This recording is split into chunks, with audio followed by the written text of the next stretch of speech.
Chapter 6. The Vision of God. My hope of having a vision of God began to recede. I did not feel quite worthy of it. This made me despondent and sad, but even in this passionate state, the continuous repetition of the divine name went on. The firm determination to see the light of God that very night was shattered. With these shattered hopes also broke down my samadhi and asana, sitting posture. I lay flat on my bed, yet my hands passed the beads and my tongue moved in continuous repetition of his name. The mind remained in perpetual contemplation. My hopes of seeing divine light were dimmed. Only a short period elapsed in this pessimistic mood. Suddenly and unexpectedly, there was an illumination of dazzling light within my whole being. I could now experience that splendorous, cooling light face to face, and yet I could not endure its dazzling splendor. I cried out like a person overwhelmed by an overpowering experience. I became as light as a flower. A strange and unbearable sweet blazing light began to shimmer with all its splendor within me and outside me. The next moment, I saw the light pervading the whole atmosphere. My eyes were closed, my hands were clasped. By the force of some unseen power, I was lifted up till I touched the roof. I prayed to God, "Lord, help me to endure this unbearable experience." Within a twinkling of an eye, I was lying on the floor. I touched the floor as lightly as a balloon and did not feel hurt. I had just been lifted up as a man goes up in a swing, and had then come down in a backswing.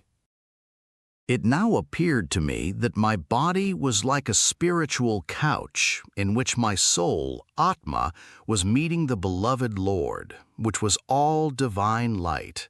This union gave such joy and bliss that I could neither bear it nor leave it.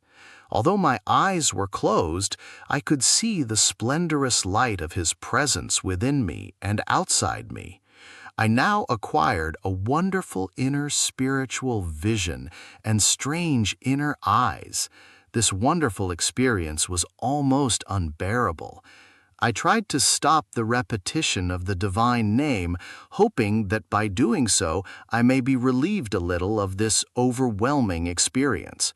Even the repetition of the name had now become a spontaneous spiritual contemplation.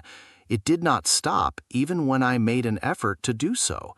With every breath, this miraculous repetition went on, giving peculiar joy and inner exaltation. It took many forms and many spiritual ways of expression. The more I gave my mind to it, the more absorbing became the experience. My heart was aglow with radiance and bathed in light. God was now resplendently revealed within my inner self. I tried to return my love for His boundless grace and beneficence through prayer, songs, and supplication to the Beloved, who was now manifest as knowledge and light in perfect revelation. I gave Him the most sanctified seat in my heart. I expected that He would come to my room from the unknown and reveal Himself outside myself. I did not in the least expect that my strange Beloved, my Lord God with His unfathomable powers, would miraculously appear within my own self and reveal Himself on the altar of my heart. Ah, blessed was all my search on the night. I could see a sea of divine light flooding within me and outside me in shimmering resplendence. I was able to endure this unendurable light only by prayerful utterances from Gurbani, sacred hymns, which strengthened my mind and soul by seeking grace and strength. The more I was absorbed in it, the more wonderful and sublimely dazzling spiritual phenomena were seen by my inner eyes, div drishti, which cannot be expressed in the language of our physical and earthly world. I would not now see the roof and walls of the room in which I was sitting. Right through the sky, I could see space beyond space, all crystal clear and bathed in purity. The whole of the universe was filled with incomprehensible light, which was penetrating me and enfolding me. The music of His divine presence filled my heart with blissful joy. I could see all this clearly and visibly in a wide-awake condition, but there lurked a faint doubt whether I saw and experienced all this in my physical existence. Two thoughts vaguely lingered in my mind. One possibility was that I had abandoned my body and was now experiencing and seeing the spiritual realms through an astral body. The other possibility was that I was seeing all this in a dream-conscious state. I actually felt that the whole vision was a personal experience in awakened state, but I wondered how a man like me could be blessed with such wonderful experience. How could such a great gift be bestowed on me? Such boundless grace on a sinner like me was unthinkable. I did not possess any such moral or spiritual quality with which I could please the Lord. The sense of my own insignificance as a devotee made me feel that all the vision of His light was not the fruit of spiritual effort in this life, but was probably a dream vision of some previous life in some other realm. Nevertheless, whatever I saw was an ineffable experience which gave me the highest bliss. I abandoned myself to it, and for a moment gave up all faintly disturbing thoughts. At this time, Bhai Roor Singh knocked at the door, and I heard him saying that it was 2 a.m. and time for me to take bath and say prayers. On hearing his voice, I was convinced that I was not dead and my body was unchanged. The next moment, there lingered a doubt that I may be hearing the voice of Bhai Roor Singh in a dream only. The doubt about death was dispelled, but the thought that I may be in a dream-conscious state still lingered on in my mind. I opened the door, and when I came out, Bhai Roor Singh greeted me. I discerned his presence clearly, but still I thought that I was talking to him in a dream. I asked, "Bhai Roor Singh, are we talking in a dream? Are you also seeing a dream?" Considerably surprised at my question, he replied, "No, Bhai Sahib, what strange things are you uttering today? It is time for your bath." When I went to the bathroom, I saw the usual things there. My steps faltered, but somehow I controlled myself with effort. The whole of my inner being was inwardly drawn and imbued with the indescribable experiences of blissful love. When I started taking bath, the automatic repetition of the divine name was strung to my very breath, and with every breath the divine name was uttered with such magnetic power that it is difficult to describe it. After the bath, I changed my underwear, and with a turban on, I sat in a dry place in the bathroom and started reciting the Japji. Although it was very cold, I did not feel the cold at all. This was because very little consciousness of the body was left. It was almost a bodiless state within the body. Deeply intoxicated in this sublime state of divine illumination, I started reciting the proem of Japji, which we know as the Mool Mantra, the basic mystic revelation. The more I repeated it, the more I was lost in it. I could not recite the Japji beyond the Mool Mantra, proem. The divine name, which was now manifest in me in the form of light, flashed through my inner being in waves after waves of revealed light, which thrilled every pore of my body. My soul was in a wedlock embrace with the Beloved, which gave me the highest aesthetic joy.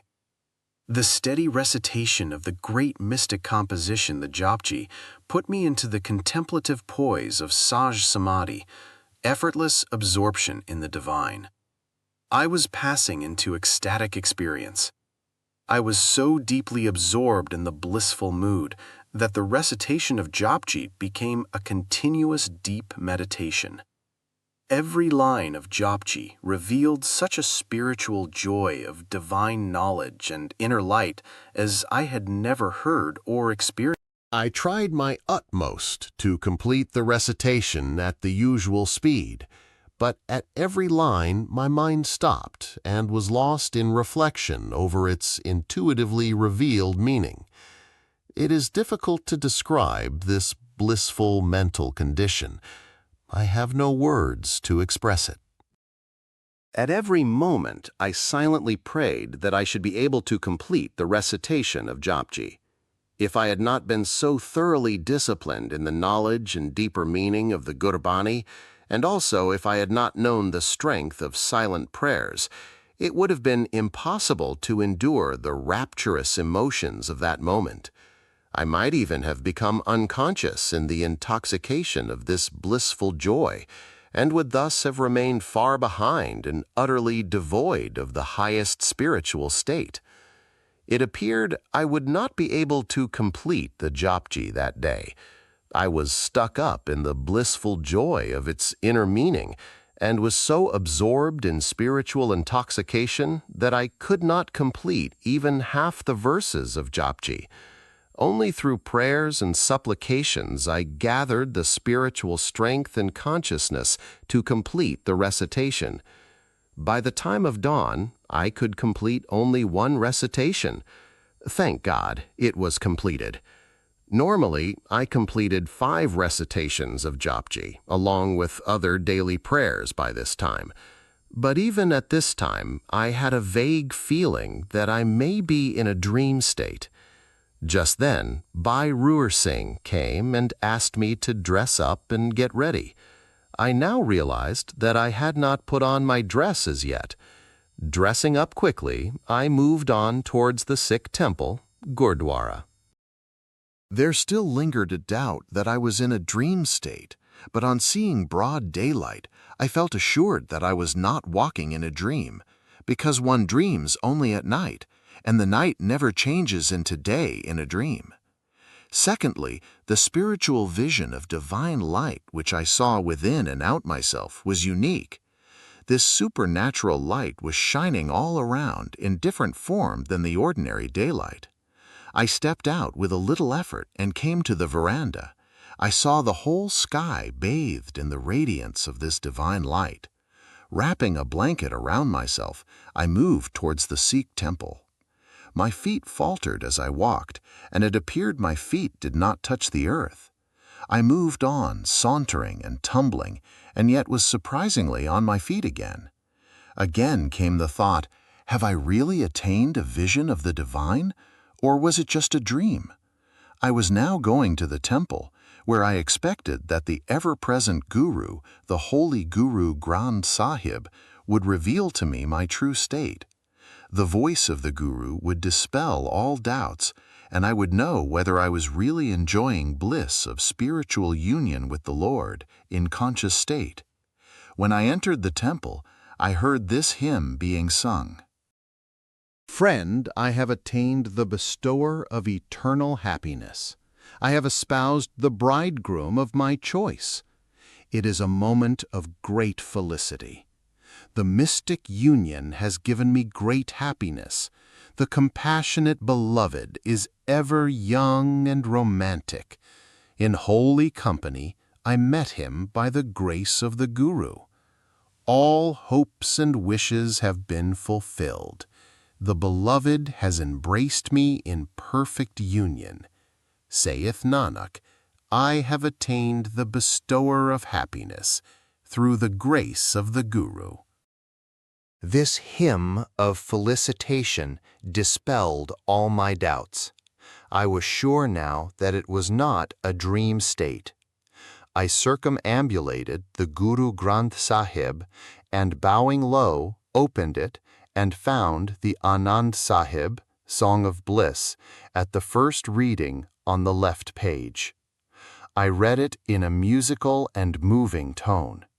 It was so enchanting a recitation that it cast a spell on the hearers. That day, I understood the deeper meaning of this great hymn. I now realized the spiritual import of such lines as, "Holy congregation was gathered. I bowed to the holy Guru Granth Sahib from a distance and quietly sat in a corner in the back row from where I could see the whole congregation, but no one could see me.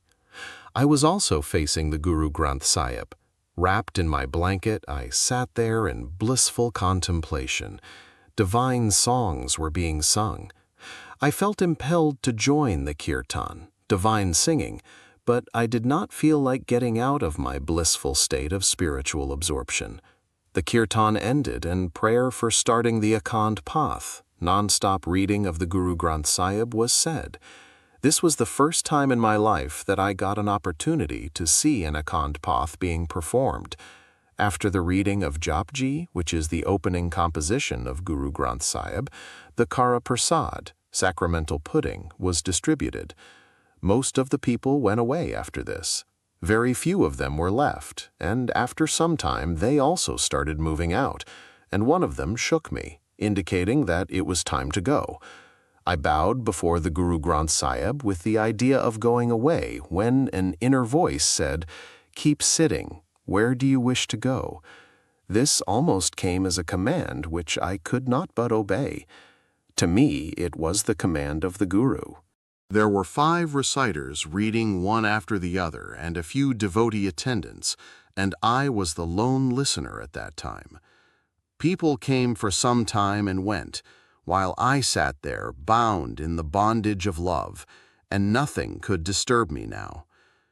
The spiritual illumination broke all barriers of inner consciousness, and there was a gradual increase in the spiritual powers and revelations. I sat there during the whole reading, unshaken, undisturbed, and unmoved.